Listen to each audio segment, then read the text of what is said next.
Well, good afternoon, everybody. This is Explorer 867, and today is the first day of the rest of your life. So get out and enjoy it. Get out and see something new. Or in this case, get out and do something routine. Taking care of the ATV today that we ride around in the backcountry. And so come on along and I'll show you some of the maintenance techniques on the Arctic Cat 400 ATV. Well, on the Arctic Cat, and it's the same with any ATV that you would own, really it's very important to do the periodic maintenance as per the maintenance schedule, and all of the units will have a maintenance schedule similar to this that you can refer to, and it will keep you on track for all of the maintenance that is necessary to keep your rig not only operating well, but also safe and dependable in the backcountry. There's also, in your owner's manual, there'll be a breakdown where you can surmise what types of oil that you need to use depending on the conditions, depending on the time of the year, winter, summer, and your temperatures. And so you refer to this and that'll keep you on the straight and narrow. Okay, the first part of the project here will be replacing the engine oil filter and draining the engine oil. So you'll see right here is the filter.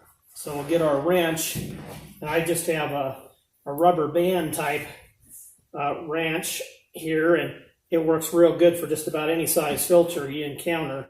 Spin this rascal off of here. So we'll get in here now, we'll wipe this surface down where the engine oil filter mates up with the engine. Okay, on the filters here, you can see the face of it here. I like to, and this is the gasket here, I like to put a little engine oil on that before I mate the two together. So we'll just wipe a little oil around that. And then we'll spin the new filter on here. And I just give it a good, about a turn and a quarter. Snug it up there by hand. Okay, now we'll take our socket wrench here and put it up on the plug and back the plug out. It's a good idea when you do this, when you change the oil, to have the oil not hot.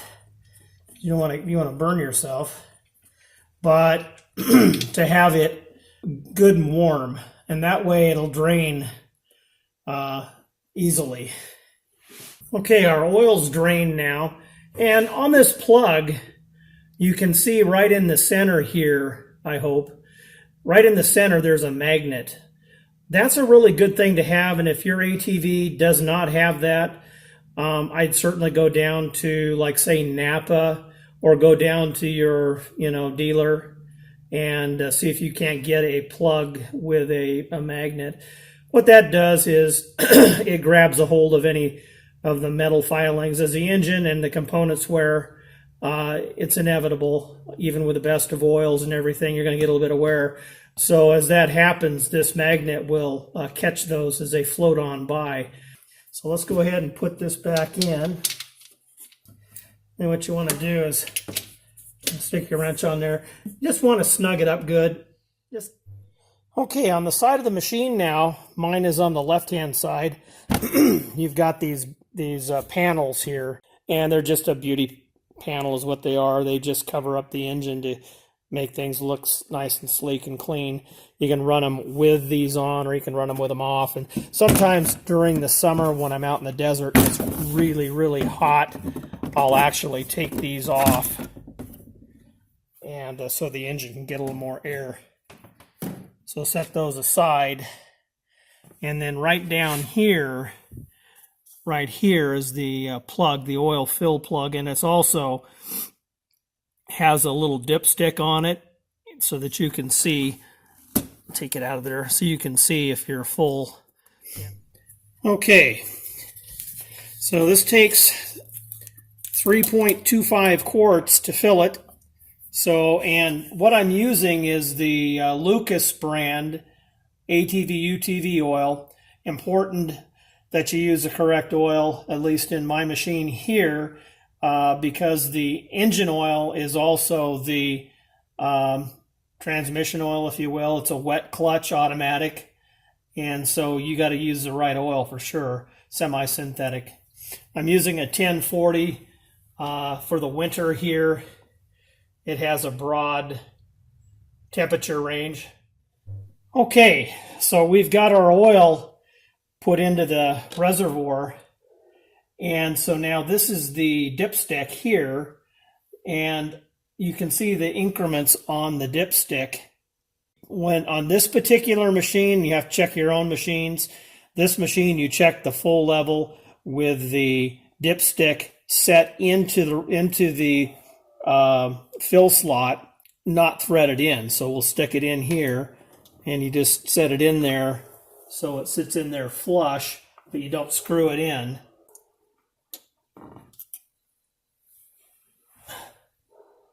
Okay, and that brings us right to here on the stick, and that's good. So you'll monitor this. Each time you go out, you'll pull the dipstick and just check to see that you've got enough oil for the day. Okay, now we're going to do the front differential on the ATV. We're going to service this. Let's see if I can get my hand back in here. This right here is the filler plug. The one below it right there, that's the fill level. So you'll pull that out, pull this out, the fill plug out. Then on the other side of the unit, there is a drain plug, and I'll show you that in just a sec. The drain plug is right underneath here. It's a little hard to see, but it's right there, and you got to pull that out. And it takes a while for these to drain. I'll back this out of here, and you kind of see the front differential there. There it is. It takes a while for those to drain once you pull the plugs. You know, it's hypoloid gear oil, so especially when it's cool outside. So what I'm going to do is I'll pull these this evening, and then tomorrow morning I'll come out, and they should be fairly well drained. I'll pull this one, and I'll do the rear differential just as well, and they'll be ready to fill tomorrow. Okay, we're going to now put the plug in this hole here, since we've got it all drained out now. There's a little magnet on the end of this plug as well. You want to get a rag and wipe it off good, and it's an opportunity to inspect to see if there's any excessive metal filings on it. If there are, you've got some issues. Either you haven't been changing out your fluid at proper intervals, you're not using the right fluid, or there's other issues that you'll have to look into. Always, by the way, make sure you have your jack stands in place. Just snug that up gently. We got our plug in there. It's the same process on the rear differential. So there are your jack stands in place, as well as the main jack. Better safe than sorry. These things don't weigh as much as an automobile, but they weigh enough to kill you if they happen to fall on you. So okay, so we'll come on this side.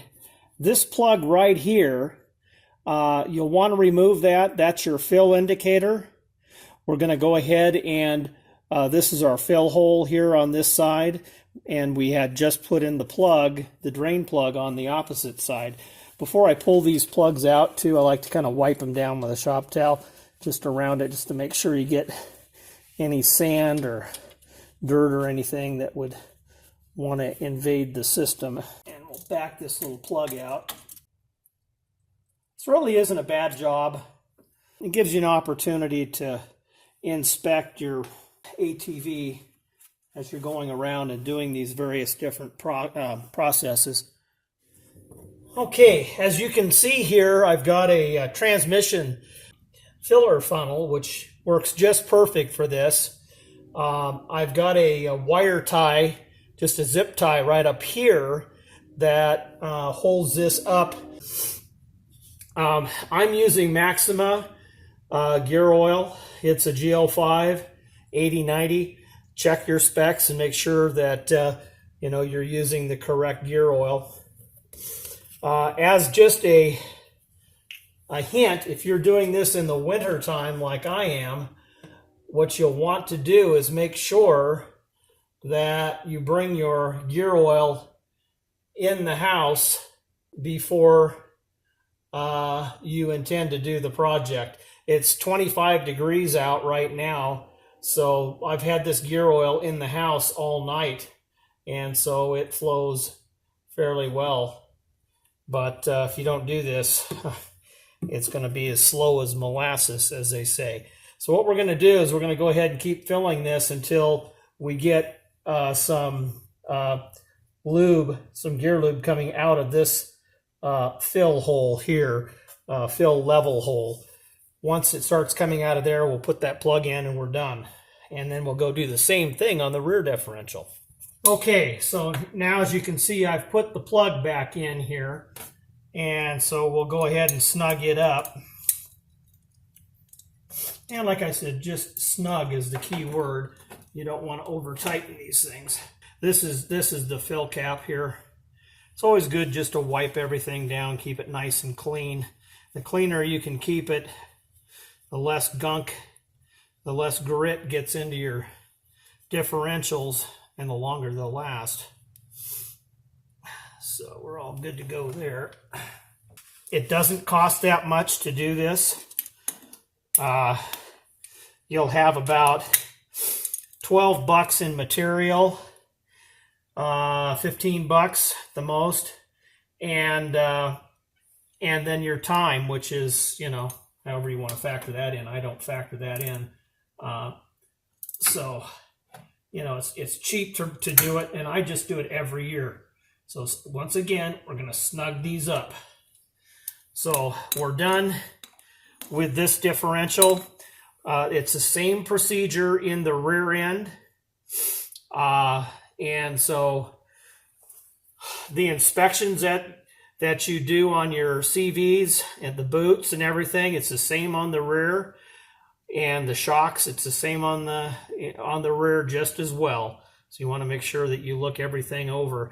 While you've got the wheels and tires pulled off, it's a perfect time to go over all of your linkages in here, all of the nuts and bolts, and make sure that they're tight.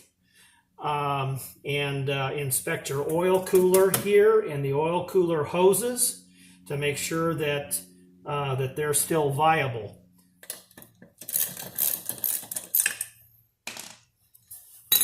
We'll want to check our boots here on the tie rod. Make sure those are in good condition. On the tie rods, and we'll do this, I'm going to show you just on one side, but you do the same on the other side just as well. You want to lift up and down and see if there's any movement in that at all, and then twist it back and forth. And if there's any abnormal movement, which there's not, then you'll have to replace the ball joints. This ball joint too, you want to do the same thing with, and move it up and down, left and right. Look at the seal, make sure the seal is still in good condition, which it is, no worries. While we've got this up, it's a good time to turn the front steering mechanism left and right, and just see if there's any abnormal play in any of the mechanisms. And there's not in ours here. Everything seems to be, as we used to say in the 70s, copacetic. Okay, now we're going to check our boots here on the drive axle. Check for any rips or tears or breaks, which there isn't any here. Let's take a look at this one up here. This one looks to be okay. It is starting to show some signs of cracking right in here. So probably within the next year or so, I'm going to have to put a new CV boot on there.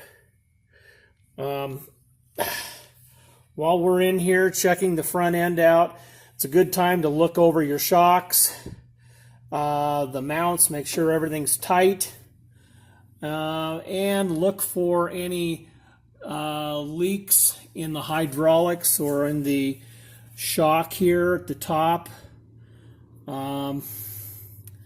This is typically where they'll leak. There's no leaks here. You'll repeat this on all four corners of the ATV, front and rear.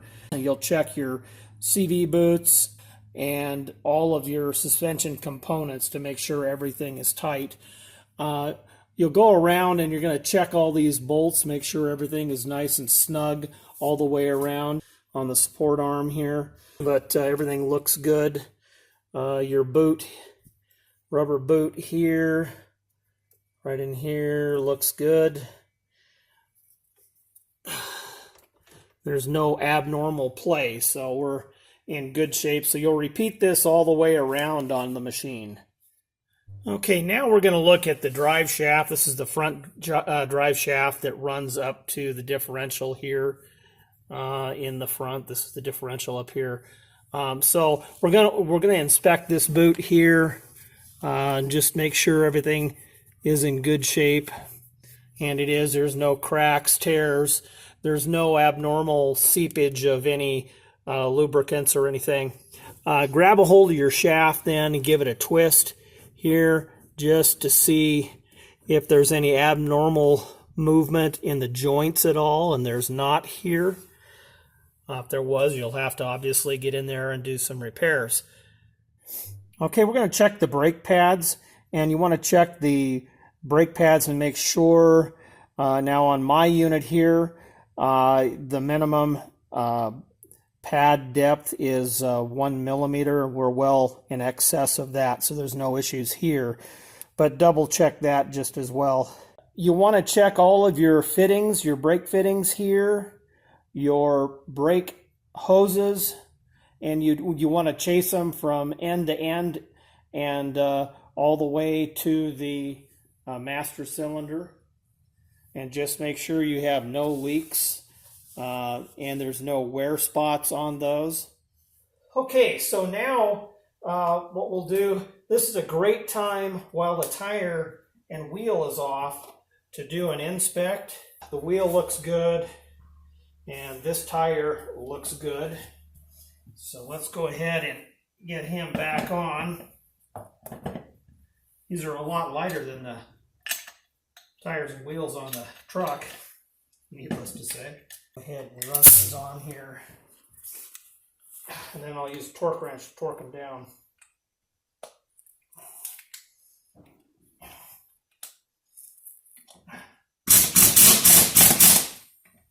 Okay, so the torque spec on the lug nuts here, 40 pounds. So I got the torque wrench here and we'll just torque them down to 40 pounds.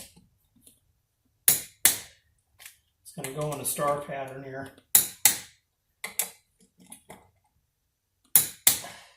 And then after about 10 miles or so, I'll check them again.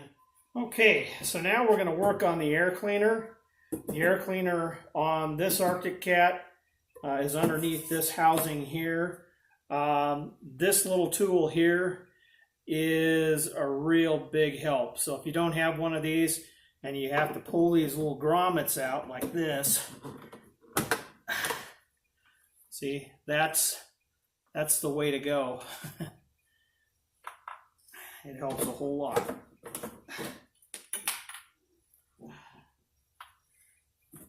Let's get out of here. Put that guy here. On this, we'll lift out and back. Get all the dust off that you can before you pop this housing. That keeps it out of the carburetor when you pull all this mechanism out of here. Okay, let's take a look at the filter here. I think I'll take the filter out and clean it. However, it's not overly dirty. but I'll do that anyway. Okay, we're going to clean the air filter.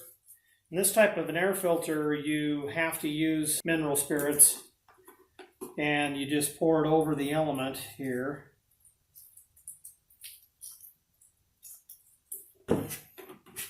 That. And then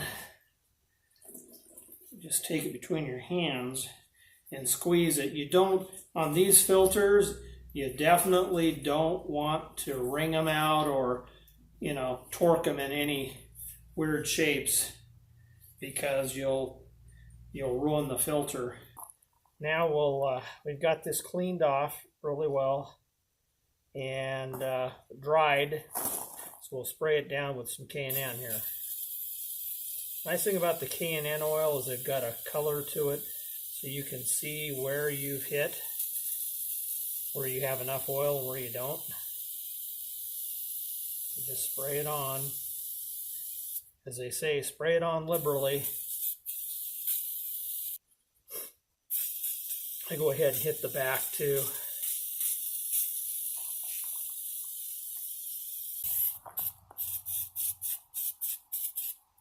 Okay, so there you go. We'll just let that soak in before we run it, but that's got it covered. Okay, so I've got the filter retreated and put back inside there. Now the cover is all nice and cleaned up, and that goes right back up on top. Just make sure it seats down there tight, then put your spring clips on. That holds it in place. So now we'll put this housing back on. This goes in here like a yay, drops in, and you just put your push pins back in the spots and you're all done. Okay, and now underneath the seat, there's another item to check, and it's this little guy right here, this reservoir. And what this is for the auxiliary brake, which is a foot brake. And I'll show you that in a second. But anyway, you can see the reservoirs between the lower and the upper full, so it's fine. And if need be, this would take .4 fluid. And I'll back out here and I'll show you where that foot brake is that I'm talking about. And it's this brake right here, this brake pedal right there. Typically you use the hand brake. This is what they call an auxiliary brake. You know, another important item underneath the seat here is the toolkit, and you want to make sure that that's complete every time you go out. Okay, now we're going to pull the spark plug out, take a look at it. I already pulled the plug wire off, so it's right there and set aside.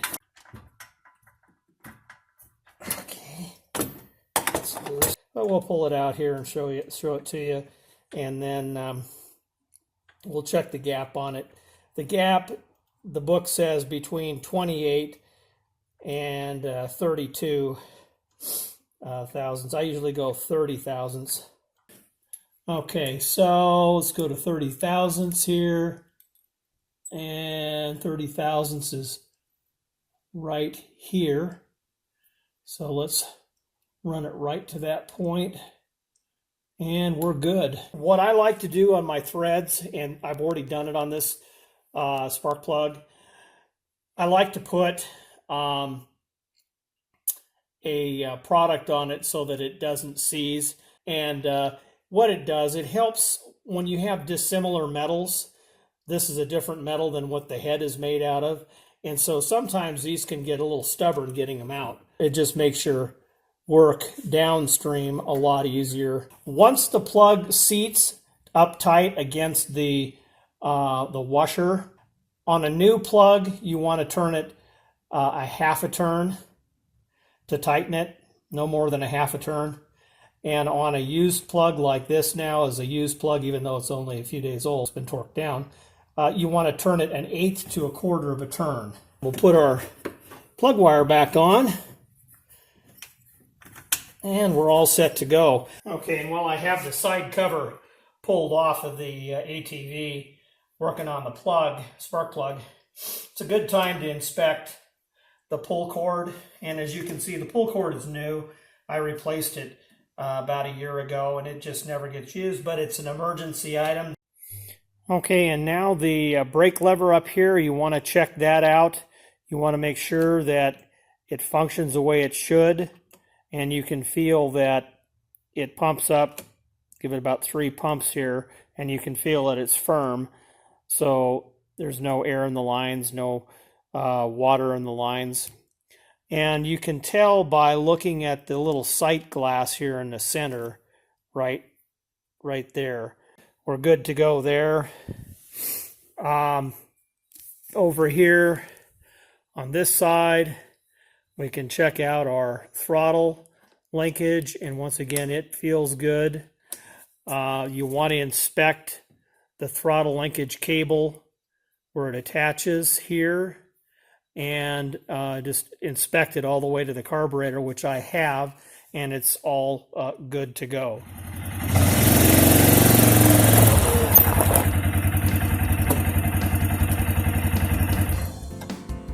Well, this is Explorer 867. I hope you've enjoyed the video today. And if you did, give me a thumbs up. Click on the subscribe button and click on the bell, and you'll get the latest content as I release it on the channel. And I look forward to seeing you in the